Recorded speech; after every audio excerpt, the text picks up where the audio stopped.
Have you ever committed blasphemy of the Holy Spirit?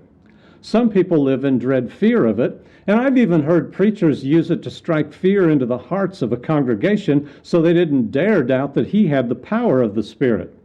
But have you ever stopped to ask, exactly what did Jesus mean by the blasphemy of the Holy Spirit? Mark 3:29 says, "But whoever blasphemes against the Holy Spirit never has forgiveness, but is guilty of an eternal sin." You certainly don't want to do something you can never be forgiven of, but we still don't know what it is. It really isn't that difficult to find out. The next statement in Mark is, because they were saying, "He has an unclean spirit." So saying Jesus had an unclean spirit was blasphemy against the Holy Spirit. Well, how does that work?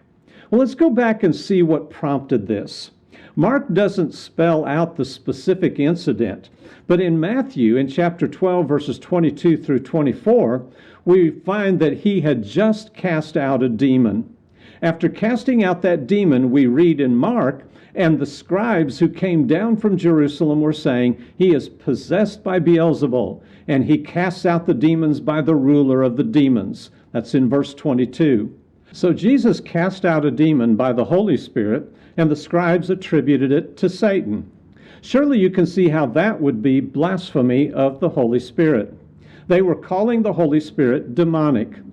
Two things stand out here. Number one, they were not denying that a miracle had taken place. In fact, no one ever denies that Jesus worked a miracle in the Bible.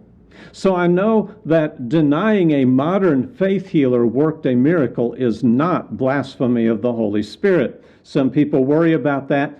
Set your mind at ease. Number two, the scribes were specifically attributing the work of the Holy Spirit to Satan. Denying that the Bible is from God is not blasphemy of the Holy Spirit, because these people believed the scriptures they had. Now we need to ask, how does this become an eternal sin? Mark 3:29. Look at what has happened. Rather than deny the miracle, they attribute it to another supernatural force. That has the effect of nullifying every sign Jesus does in the mind of the accuser. Signs were to provoke faith, but if the signs now become the work of Satan, the accuser will never have faith. If you never have faith, then you never get forgiveness. If Jesus heals the lame, they claim it was from Satan. Even if he raises the dead, they'll claim it was from Satan. They've trapped themselves in a corner that has no way of escape, because they will never believe on the only one who can save them. It becomes an eternal sin.